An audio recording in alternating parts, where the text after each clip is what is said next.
Hello दोस्तों, नमस्कार। SM किसी चैनल में मैं आप सब लोगों का दिल से बहुत बहुत स्वागत करता हूं। सो दोस्तों, इस वीडियो में हम लोग कवर करने वाले लगभग 10 से 11 इंपॉर्टेंट स्टॉक्स, उनसे जुड़े इंपॉर्टेंट बातें, कुछ अपडेट्स, कुछ डाउट्स। तो चलिए स्टार्ट कर लेते हैं। सबसे पहले अगेन एचसीएल टेक के साथ। अगेन मतलब ऐसा क्यों बोला, क्योंकि कल के दिन का आखिरी वीडियो भी आप लोगों ने देखा होगा कि एचसीएल टेक से रिलेटेड हम लोग को एक शानदार डील वाली खबर देखने को मिली थी।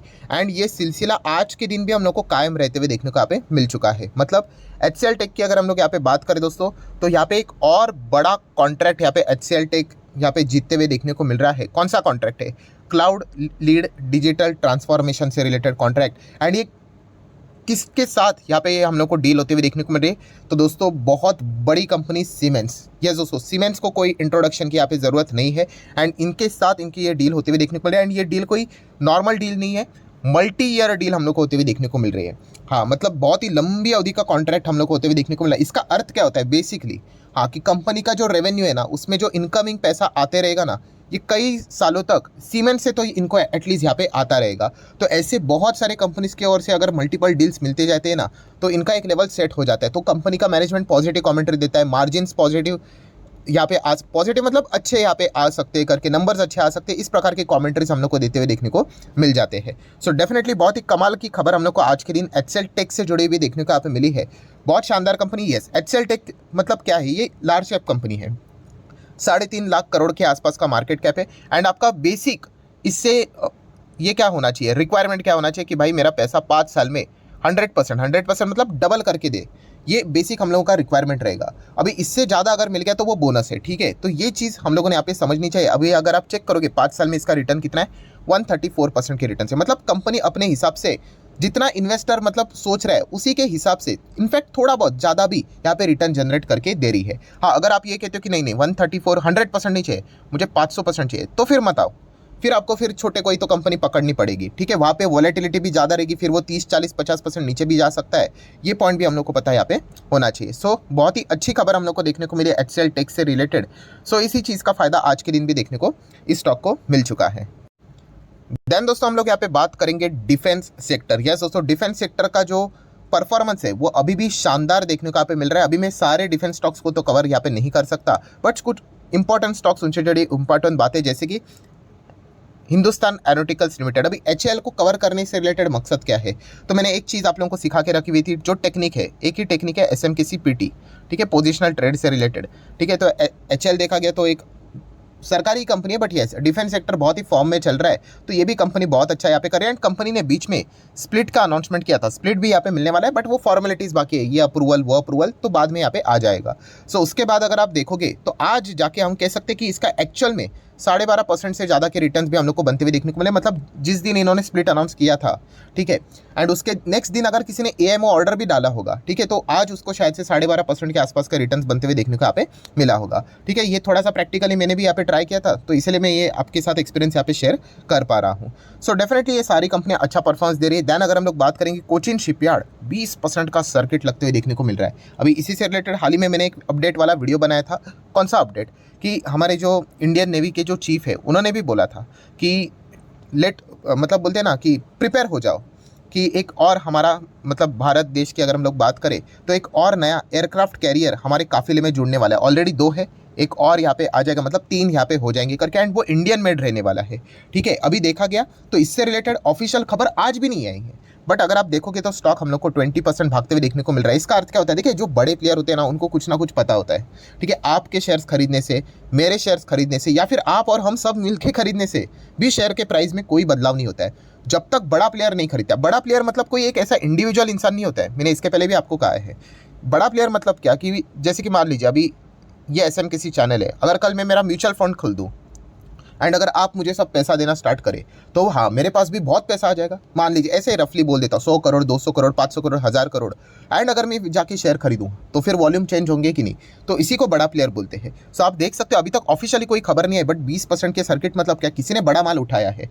तो हम लोग कह सकते हैं कि ये जो खबर की झलक हम लोग को, देखिए ये खबर तो आने वाली है इंडियन नेवी की ओर से ऑफिशियल खबर आ चुकी है। सिर्फ किस कंपनी को वो ऑर्डर मिलेगा वो अभी तक पेंडिंग है देखना। बट मैंने आप लोगों को लॉजिक बता दिया था कि इसके पहले की जो हम लोग अगर आईएनएस की अगर हम लोग विक्रांत की बात करें, ठीक है, जो इंडिया वाली विक्रांत की मैं बात कर रहा हूँ, पुरानी वाली 1971 वाली वॉर की नहीं, तो वो जो बनाई थी एयरक्राफ्ट कैरियर ही था, वो कोचिन शिपयार्ड ने बनाई थी, ठीक है, 20-25 हज़ार करोड़ के आसपास का कॉस्ट आया था उसका।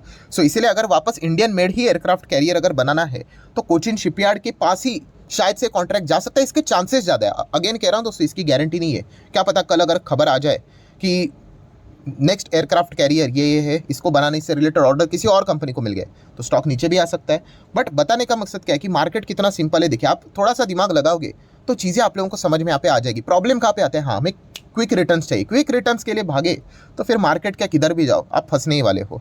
आप थोड़ा सा दिमाग लगाकर चलोगे तो जीतने के चांसेस, ऐसा नहीं होगा कि हर वक्त आप जीतोगे, बट आपके चांसेस, फिर प्रोबेबिलिटी बढ़ जाती है। 10 बार ट्राई करोगे, पहले 4 बार जीतोगे, फिर 5 बार, फिर 6 बार, फिर 7 बार। हाँ, 10 में से 10 बार यूजुअली हम लोग नहीं जीतते, कभी ना कभी हारना भी पड़ेगा, ठीक है। तो ये पॉइंट इतना सिंपल होता है दोस्तों, कोई रॉकेट साइंस नहीं इसके पीछे। देन अगर कल के दिन की एक और खबर बताई थी, रिपोर्ट के जरिए थी, सबमरीन से रिलेटेड और एक अच्छी खबर सामने यहाँ पे आ सकती है। तो इसी चीज़ के चलते माज़गाडॉक में भी थोड़ा पॉजिटिवनेस देखने को मिल गया, 9% की तेज़ी देखने को मिली है, ठीक है। तो ये पॉइंट हम लोग को समझ में आना चाहिए। एंड इनफैक्ट दोस्तों देखिए, मैं एकदम स्पष्ट रूप से आप लोगों को पहले भी बोल चुका हूँ, कौन सी चीज़, कि डिफेंस स्टॉक्स की अगर मैं बात करूँ, अगर आप यहाँ पे ब्लाइंडली जा रहे हो डिफेंस स्टॉक से रिलेटेड, तो मैं आपको एक वार्निंग भी दे दूँ। किस बात की वार्निंग, मैं ऑलरेडी दे चुका हूँ। ये सारी कंपनियाँ सरकारी कंपनियाँ हैं एंड अभी इलेक्शन वाला भी पीरियड है। इस पॉइंट को दिमाग में रखना है। मेरा काम इतना ही होता है कि आपको सारे पॉइंट्स बता के रख दूँ कि क्या क्या पॉसिबिलिटीज़ हो सकती है। तो ये सरकारी कंपनियाँ हैं, आप सभी लोगों को यहाँ पे पता है कि हाँ इलेक्शन है, तो फोकस रखना पड़ेगा आप लोगों को कि कौन जीत रहा है, कौन नहीं जीत रहा है, इसके ऊपर एंड, क्योंकि इसी चीज़ के चलते इन स्टॉक्स में बहुत बहुत बड़ी हलचल भी होगी। ऐसा नहीं कि बस सरकारी कंपनियां चलो डिफेंस वाली पैसा डाल दे, नहीं नहीं नहीं। इलेक्शन वाला पीरियड है, एक बार ये पीरियड खत्म हो गया उसके बाद सारा पिक्चर क्लियर हो जाएगा कि वापस ये स्टॉक हम लोगों को एकदम अच्छी तरीके से मतलब फोकस में रहते हुए देखने को मिल जाएंगे। बट ये जब तक ये जो बीच का पीरियड है ना, जितने भी सरकारी कंपनियां हैं दोस्तों, ठीक है, क्योंकि जो भी सरकार आती है जाती है इसी चीज़ के चलते, देखिए हर एक सरकार का अपना अपना एक टारगेट होता है, पॉलिसियाँ होती है, एजेंडा होता है, तो उस हिसाब से उन पर्टिकुलर स्टॉक्स में, सेक्टर में हम लोग को प्लस माइनस होते हुए देखने को मिल जाता है। तो ये पॉइंट को भी ध्यान में रखना है, ऐसा नहीं बस तुक्केबाजी मारनी है करके, ठीक है। तो ये पॉइंट हमेशा याद रखना, जो मैं बार बार आप लोगों को बताने की कोशिश यहाँ पे कर रहा हूँ। नेक्स्ट अगर हम लोग बात करेंगे दोस्तों, तो Tata consumer product, yes, Tata consumer से रिलेटेड कल के दिन हम लोग को खबर भी देखने को मिली, फिर बाद में टाटा कंज्यूमर ने इस चीज़ को डिनाई भी कर दिया। तो चलिए आज के दिन उसका ठीक ठाक रिएक्शन भी देखने को यहाँ पे मिल चुका है। 2.25% की गिरावट है। कौन सी, तो कल के दिन के ही वीडियो में मैंने इसको कवर भी किया था कि हल्दीराम को वो खरीद रहे हैं, तो उन्होंने डिनाई कर दिया। तो बेसिकली देखा गया तो खरीदने की कोशिश वो कर सकते हैं, बट वो जो वैल्यूएशन उन्होंने मांगा है, रिपोर्ट के जरिए खबर आ जाती है $10 बिलियन का। तो इतना बड़ा वैल्यूएशन कौन कैसे दे दे। टाटा कंज्यूमर का खुद का ही साइज अगर आप देखोगे 80,000 करोड़ का मार्केट कैप वाली कंपनी है, एंड अगर आप $10 बिलियन के आसपास अमाउंट मांगोगे तो डील तो फटाफट यहाँ पे कैंसिल ही हो जाएगी, इतना बड़ा अगर आप मतलब आस्क रखोगे तो, ठीक है। तो इसी चीज़ के चलते गिरावट देखने को मिली है। टाटा कंज्यूमर को बहुत सारे फेलियर्स मिल रहे हैं, पहले भी बिस्लेरी भी खरीदने वाले थे, वहाँ पे भी उनको फेलियर ही देखने मिला। चलो ठीक है, कोई बात नहीं, वैसे तो कंपनी तो अच्छी है। देन हम लोग बात करेंगे येस बैंक। येस बैंक से रिलेटेड भाई साहब रोज़ दिन के इतने सारे कमेंट्स यहाँ पे होते हैं, क्योंकि कॉमन सेंस वाली बात है ना, सबसे ज़्यादा नंबर ऑफ शेयर होल्डर्स अगर किसी कंपनी के, तो वही येस बैंक के 50 लाख से भी ज़्यादा, ठीक है। अभी नंबर ऑफ शेयर होल्डर्स ज़्यादा होना मतलब ये बात नहीं है कि कंपनी कोई जेम कंपनी है, ठीक है। एंड अगर जिसके नंबर ऑफ शेयर होल्डर कम है मतलब वो खराब है करके, ऐसा कोई लॉजिक नहीं होता है। आपका बिजनेस अच्छा होना चाहिए, ये मेन मुद्दे वाली बात है। सो येस बैंक से रिलेटेड डेली सबसे ज़्यादा सवाल यही पूछा जाता है, सर ये येस बैंक का टारगेट 25 कब जाएगा, 30 कब जाएगा। दोस्तों ये टारगेट विरगेट मुझे पता नहीं होता है। एक अच्छी खबर आ गई ना, एक अच्छी खबर, चाहे फिर वो अफवाह भी क्यों ना हो, तो स्टॉक होने के लिए 40 भी जा सकता है। एंड अगर बुरी खबर आ गई तो ये 10 के नीचे भी जा सकता है, ठीक है। हाँ, डूबेगा नहीं, मैं अगेन कह रहा हूँ, क्योंकि आरबीआई इसके ऊपर, आरबीआई का हाथ रहता है। डूबना होता तो पहले डूब चुका होता। बट हाँ, अगर वेल्थ क्रिएशन की बात करें, मैं रोज़ ये आप लोगों को बोल रहा हूँ, छोटा मोटा प्रॉफिट बनेगा, कोई बड़ी बात नहीं है। बट अगर आप कहते हो कि 180 तक जाएगा, फिलहाल के कंडीशन के हिसाब से प्रैक्टिकली तो पॉसिबल नहीं है। एंड सबसे बड़ा खतरा क्या है इस बैंक में, कि बाकी के जो बैंक्स ने इसमें पैसा लगाया था, ठीक है, आरबीआई का जो रूल रहता है, क्योंकि कभी भी किसी बैंक के ऊपर भी इस प्रकार का संकट आ संकट तो क्या है, वही तो फ्रॉड ही हुआ था, पुराने केस की बात करें तो उसको बचाने के लिए बाकी बैंक्स को पैसा डालना पड़ता है। सो उनका पैसा अच्छी तरीके से ग्रो हो चुका है, 10 रुपये पे इक्विटी उनको मिला था, तो आज भी वो अच्छे खासे प्रॉफिट पे बैठे हुए हैं। सो कल अगर वो चाहे तो कभी भी प्रॉफिट बुकिंग कर सकते, क्योंकि उनका लॉकिंग भी खत्म हो चुका है। सो ये भी एक लटकती हुई तलवार है, कब गिर जाए किसी को पता नहीं है, ठीक है। तो ये सारे मुद्दे आपको मतलब दिमाग में रखकर एज ए इन्वेस्टर चलना पड़ता है, ठीक है। तो ये एक पॉइंट पता होना चाहिए। वैसे देखा गया बैंक्स की अगर हम लोग बात करें, धीमे धीमे करके ऊपर जाएगा, ऐसी कोई दिक्कत की यहाँ पे बात नहीं है। बट हाँ, बहुत बड़ा पैसा की अगर मैं बात करूँ तो इतना मज़ा नहीं आएगा। अभी की अगर मैं बात करूँ कोई फॉर्म में बैंक चल रही तो वो है IDFC first bank, yes. But इसमें भी मतलब देखा गया ना तो एक अननेसेसरली, हम लोग अननेसेसरी तो नहीं बोल सकते, माफ़ करना, बट हाँ हम कह सकते कि अगर वो चीज़ नहीं होती तो डेफिनेटली आज ये 100 के ऊपर हो सकता था। कौन सा? वो मर्जर वाली खबर।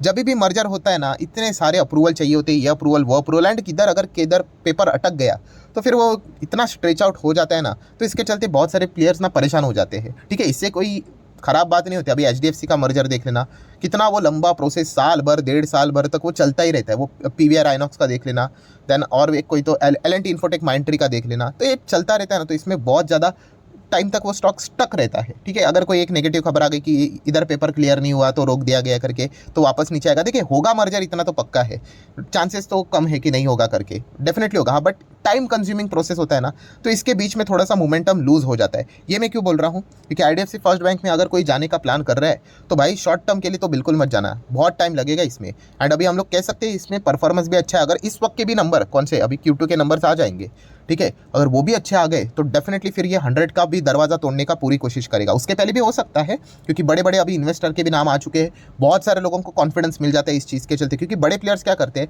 ट्रेडिंग के हिसाब से नहीं आते, आज खरीदा 2 दिन के बाद बेचा, उसमें उन्हीं का नुकसान हो जाएगा। वो बहुत लंबी अवधि के लिए एंटर यहाँ पे कर लेते, 4-5 साल के लिए। तो ये एक चीज़ हम लोग को ज़रूर देखने को यहाँ पे मिल रही है। नेक्स्ट अगर हम लोग बात करेंगे दोस्तों, अगेन रेलवे स्टॉक्स, कल के दिन इसी से रिलेटेड वीडियो बनाया था। थोड़ा सा 4-5% की गिरावट हो जाती है तो रिटर्न, सीधा सवाल आना शुरू, सर मैंने 75 पे खरीद लिया, 69 पे आ गया, अभी क्या करूँ? अरे सिर्फ वीडियो गेम थोड़ी है सर, बुरा मत मानो, मैं थोड़ा बोल देता हूँ डायरेक्ट, ये तो वीडियो गेम बना दिया आपने कि 69 आ गया अभी बेच दूँ क्या, 60 आ गया तो बेच ही दोगे, फिर 80 जाएगा तो वापस खरीदने के लिए आ जाओगे। ऐसा करोगे तो लाइफ में कभी मार्केट से बड़ा पैसा बनने से तो रहा नहीं। बड़ा पैसा वही बना पाएगा जो कि धंधे को समझता है। आपको बिजनेस समझना है। अभी कोचिन शिपयार्ड में भी देख सकते हो कैसी अच्छी तेजी आई। आपको समझ में आना चाहिए कि चल क्या रहा है। ठीक है, अगर मैं आपको, चलो ये ऐसा बोलना गलत रहेगा, बट फिर भी एक एक चॉकलेट की बेट लगाते हैं कि बताओ कौन सा प्लेयर हमारे इंडिया की ओर से सेंचुरी लगा सकता है। ठीक है, आप रोहित शर्मा के ऊपर दाव लगा सकते हो, विराट कोहली के ऊपर दाव लगा सकते हो, शुभमन गिल के ऊपर दाव लगा सकते हो, आप बॉलर के ऊपर तो दाव नहीं लगाओगे ना। तो ये कैसे समझ में आ गया आपको? क्योंकि आप खेल को समझते हो। वैसे मार्केट को भी समझो, ये बिजनेस है, इसको खेल मत बना लेना। मतलब जैसे मैं बार बार बोलता हूँ, XYZ कंपनी, ABCD कंपनी, वो सर्किट लगाने शुरू तो वहाँ पे भी भीड़ जाना शुरू, वो नीचे आ गए तो वहाँ पे भी भीड़ जाना, मतलब एग्जिट करना शुरू। येस बैंक में लोग क्यों फंसे थे आपको पता है? येस बैंक में ज़्यादा इन्वेस्टर थे भी नहीं, बस येस बैंक 400 के आसपास चल रहा था, वो 150 पे आ गया, बस खरीदने के लिए लोग आ गए। क्यों? क्योंकि सस्ता मिल रहा है। अरे सस्ता क्यों मिल रहा है वो कौन देखेगा? तो ये जब तक क्लियर नहीं होगा ना, तब तक ये सिलसिला चलता रहेगा। और हमें ऐसा जुआ नहीं खेलना है यहाँ पे। ठीक है, बिजनेस को समझना। अगर आपको लगता है कि सर नहीं, मुझे तो सरकारी कंपनी में जाना ही नहीं, कितने लोगों का ऐसा व्यू एकदम क्रिस्टल क्लियर होता है, नहीं जाना है तो नहीं जाना है, चाहे फिर वो 10,000 क्या क्यों ना हो जाए, बट वो लोग एकदम सही है, वो बहुत बड़ा पैसा कमाएंगे मार्केट से। क्यों? क्योंकि वो बिजनेस को समझकर, सिचुएशन को समझकर डिसीजन लेते हैं। वरना बाकी लोग कैसे कि आज ये स्टॉक कितने पे चल रहे हैं, 73, अरे हरा निशान देखने को मिल रहा है, अच्छा लग रहा है, कल यही 73 का 63 हो जाएगा, रोना शुरू हो जाएंगे, 63 का 53 हो जाएगा, लॉस में बेच के चले जाएंगे, फिर 2 साल के बाद देखेंगे अरे 153 हो गया। तो ऐसा करेंगे तो कैसा चलेगा? वीडियो गेम थोड़ी है। आप देखो, आपको लगता है कि अब रेलवे का बिजनेस अच्छा लग रहा है आपको, तो फिर आप यहाँ पे डिसीजन ले सकते हो। अगर आपको बिजनेस में इंटरेस्ट नहीं है तो फिर जाके क्या करोगे? ठीक है, नीचे आ जाएगा स्टॉक, नीचे आएगा, आप फ्रस्ट्रेट हो जाओगे। कितने सारे लोग ऐसे थे जिन्होंने स्टॉक को खरीदा था, बट होल्ड कौन कर पाया? आप मुझे बताओ, इतने समय तक कौन कर पाया होगा? जिसको इस कंपनी के बिजनेस के ऊपर भरोसा है, इतना लंबा, वरना कोई होल्ड नहीं कर पाता है। बिजनेस पे भरोसा होना चाहिए। हाँ, कभी आप गलत भी जा सकते हो, गलत जाएंगे भी, ठीक है, ऐसा 100% रिजल्ट किसका सही नहीं होता है, बट ये इसके पीछे की कड़वी सच्चाई है। चाहे आपको ये कितना भी बकबक प्रवचन लगे, बट ये सच है बात। और ये सिर्फ इन्हीं स्टॉक्स में नहीं है, ये अभी के रेलवे के स्टॉक्स अभी थोड़ा फॉर्म में चल रहे, कुछ टाइम के बाद ये भी ठंडे हो जाएंगे। ठीक है, तो फिर दूसरा कोई स्टॉक भागेगा। तो ये चीज़ें चलती रहती है। अभी RVNL भी देखिए आज के दिन ठीक ठाक यहाँ पे भागा है, वापस हम लोग को उस लेवल पे आते हुए देखने को मिल रहा है। अभी बीच में कहाँ पे गया था, 163 तक गया था ना, ये देखिए, कुछ तो 160 ऐसा ही कुछ तो ऊपर गया था। मैं थोड़ा 1 साल का चार्ट पैटर्न ओपन कर दूं, ऐसा ही कुछ गया था, उसके बाद वापस ये नीचे आया था। ठीक है, तो इस प्रकार की चीज़ें हम लोग को देखने को यहाँ पे मिल जाती है। नेक्स्ट अगर हम लोग बात करें, इरकॉन इंटरनेशनल, ये भी ठीक कर रहा है यहाँ पे। तो बिजनेस को समझो। अगर आपको बिजनेस में इंटरेस्ट नहीं है, मत जाना वहाँ पे। ठीक है, आप फ्रस्ट्रेट हो जाओगे। ठीक है, ओवरऑल अगर देखा गया तो रेलवे बिजनेस बहुत अच्छा यहाँ पे चल रहा है। एंड जैसे मैं बार बार कह रहा हूँ कि कौन सी सरकार आ रही है, ऐसी बात नहीं होती कि ये सरकार ही ये करके, मान लीजिए कोई दूसरी भी आ गई, तो हमें देखना पड़ेगा कि उनका विजन क्या है। अगर वो उससे भी डबल बजट बना देते हैं रेलवे का, भाई ये तो स्टॉक और भी भागेंगे। तो इस प्रकार से देखने वाली चीज़ होती है। ठीक है, अगर कोई दूसरा मिनिस्टर अगर आ जाता है और बोलते हैं कि अरे नहीं, रेलवे के ऊपर बहुत खर्चा हो गया, दैट्स इट। स्टॉक भागेंगे कैसे, उनको बिजनेस ही नहीं मिलेगा। तो ये सारी चीज़ें देखना बहुत इंपॉर्टेंट होती है, चीज़ें पढ़ना बहुत ज़्यादा इंपॉर्टेंट होती है, ठीक है। उस हिसाब से हम लोगों को यहाँ पे जाना है। IRCTC देखा गया, ये तो थोड़ा सा स्लो स्लो ही हम लोग को चलते हुए देखने को मिल रहा है, क्योंकि जो भी अभी तक खर्चा हो रहा है वो इंफ्रास्ट्रक्चर से रिलेटेड ही खर्चा हो रहा है। ये तो सर्विस देने वाली कंपनी, सर्विस मतलब टिकटिंग से रिलेटेड काम करने वाली कंपनी, इसने भी अच्छा परफॉर्मेंस दिया है। बट हाँ, बीच में वो थोड़ा सा सरकार की ओर से चीज़ें देखने को मिली थी, हाँ बोल के ना बोलना, हाँ बोल के ना बोलना, इसके चलते प्रॉफिट बुकिंग के लिए अच्छा रीज़न यहाँ पे मिल गया। देन अगर हम लोग बात करेंगे जियो फाइनेंशियल सर्विसेज, आज के दिन आपको पता ही है जितने भी इंडेक्स से हम लोग को ये देखने को मिल रहा था, टाटा बाय बाय हो चुका है, तो कोई ज़्यादा मेजर रिएक्शन देखने को नहीं मिला। ये तो नाम के चलते यहाँ पे हम लोग को ज़्यादा ट्रेडिंग चलते हुए देखने को मिल जाती है। सर्विसेज कब स्टार्ट होगी उसकी डेट भी अभी तक हम लोग को पता नहीं है, ठीक है, देख लेंगे, नाम तो बहुत बड़ा है, बड़ा प्लेयर है। देन हम लोग बात करेंगे पावर कंपनियां। यस दोस्तों, वापस पावर कंपनी से रिलेटेड बड़ी बड़ी खबरें यहाँ पे सामने आ रही है। एंड अभी वापस सरकार ने यहाँ पे पावर कंपनीज को बहुत सारी छूट दी है। लगातार पावर की डिमांड बढ़ती हुई देखने को मिल रही है। उनको कहा कि आप फुल स्विंग में यहाँ पे ज़बरदस्त यहाँ पे काम करना, जो कोयला आपको चाहिए सारी चीज़ें यहाँ पे मिल जाएगी। इसी चीज़ के चलते आप देख सकते हैं पावर कंपनीज में ज़बरदस्त पावर भरती हुई देखने को मिली है। एंड इसमें अगर देखा गया तो मैंने आप लोगों को कल या फिर परसों ही शायद से वीडियो बनाया था, इसके ऊपर वार्निंग भी दी थी। कौन सी? कि भाई हमें पावर जनरेशन, डिस्ट्रीब्यूशन, ट्रांसमिशन इस सेगमेंट में ज़्यादा इंटरेस्ट नहीं रखना है, आपको रिन्यूएबल सेक्टर में ही ज़्यादा इंटरेस्ट रखना है। वहीं पे अगर आप जाओगे वहीं पे ज़्यादा पैसा रखा हुआ है, खजाना वहीं पे है, ठीक है। तो टाटा पावर इसी चीज़ के चलते आप देख सकते हैं बहुत ही ये कछुए की चाल की तरह चल रहा है। अभी आज के दिन भी अगर आप देखोगे, आई गेस ये ऑल टाइम हाई पे यहाँ पे चल रहा है। अभी ऑल टाइम हाई नहीं बोल सकते, 52 वीक हाई आप यहाँ पे बोल सकते हो। सो अभी धीमे धीमे करके अभी यहाँ पे ये वाला जो लेवल है उसको भी कट करने की कोशिश यहाँ पे कर सकते हैं। बट बहुत ही पेशेंस चाहिए इस कंपनी में, अगर कोई जाने का विचार कर रहा है तो। अगेन कह रहा हूँ, बिजनेस जिसको समझ में आता है ना उसको समझ में आ जाएगा कि कितने टाइम तक वहाँ पे रुकना है या फिर नहीं रुकना है, ठीक है। जो आम का पेड़ लगाने के लिए जाएगा ना उसको पता है, उस नॉलेज है, तो उसको पता है कि भाई आम का पेड़ कोई 1 या फिर 2 हफ्ते में बड़ा नहीं होने वाला है, उसके लिए सालों साल रुकना पड़ेगा। ये कितना भी आपको थियरी लगता हो, ठीक है, फिलोसॉफी लगता हो, बट ये एक्चुअल में चीज़ है और ये वर्क करती है शेयर बाजार में, ठीक है। तो उस हिसाब से आप लोगों ने, अगर आप इन्वेस्टर हो तो ट्रेडिंग की वो तो अलग ही बात होती है, ठीक है, हम उसकी बात यहाँ पे करते नहीं है। तो उस हिसाब से भी विचार यहाँ पे करना होता है। सो ठीक है दोस्तों, जितने भी इंपॉर्टेंट पॉइंट्स थे एक्सप्लेनेशन के साथ, वीडियो बहुत लंबा यहाँ पे हो चुका है, ठीक है। अगर आपने पूरा देखा है तो जस्ट एक कमेंट सेक्शन में यस करके छोड़ देना, तो मुझे भी समझ में आता है कि कौन इतना सीरियसली वीडियो देखता है भी या नहीं। सो चलिए ठीक है, मिलते हैं अगले वीडियो में। अगर आपको वीडियो अच्छा लगा होगा तो चाहो तो इसको लाइक एंड शेयर कर देना। एंड डीमैट अकाउंट अगर आपने अभी तक ओपन नहीं किया है तो लिंक नीचे डिस्क्रिप्शन में 25 वीडियो की लिस्ट आपको बिल्कुल फ्री ऑफ कॉस्ट मिल जाएगी। आपका नाम, कौन सा अकाउंट आपने लिंक के थ्रू ओपन किया, प्रॉपर्ली कमेंट्स में मेंशन कर देना। तो हफ्ते भर के अंदर अंदर सारे लेक्चर्स मेरे साइड से फ्री ऑफ कॉस्ट प्रोवाइड कर दिए जाएंगे, ताकि आप शेयर बाजार के कुछ बेसिक्स है उनको आसान भाषा से जान सको। So that's it, thank you very much दोस्तों, we will be meeting our next video. तब तक के लिए बाय बाय।